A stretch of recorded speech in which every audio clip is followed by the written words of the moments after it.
ଘରେ ବି ଆମ ପରିବାର ମାନେ ରହୁଛନ୍ତି ବୁଝିଲା। ଏଇଟା କଣ ପଥର ଘର।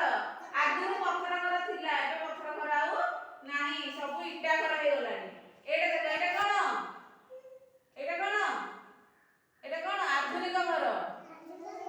ଆଧୁନିକ ଘରେ ଦେଖ 2 ମହଲା ହେଇଛି। କେତେ ମହଲା? 2 ମହଲା ହେଇଛି। ଏଇଟା କଣ ବଙ୍ଗଳା। ଏଠି ସବୁ ବଡ଼ ବଡ଼ ଅଫିସର ମାନେ ରୁହନ୍ତି। କିଏ? ଅଫିସର ମାନେ ରୁହନ୍ତି। କଣ କହୁଛ? ହଁ ହଁ এই ঘরে ଆମେ ରହୁଛେ। ଏଇଟା ଦେଖ, ଏଇଟା କଣ ଏଇଆଡେ, ଏଇଟା କଣ ଆପାର୍ଟମେଣ୍ଟ। ସହରରେ ସବୁ ଏମିତିଆ ଘର ଅଛି। ଏଥିରେ ବହୁତ ଲୋକ ରହୁଛନ୍ତି ବୁଝିଲା। ତାହେଲେ କେତେ ପ୍ରକାର ଘର ଦେଖିଲ? 1 2 3 4 5 6 7 8 9 10 11 12। କେତେ ପ୍ରକାର? 12 ପ୍ରକାରର ଘର ଜାଣିଲ। କଣ କଣ? ଏଇଟା କଣ ଗୁମ୍ଫା। ଏଇଟା କଣ ଗୁମ୍ଫା। ଏଇଟା ବରଫ ଘର।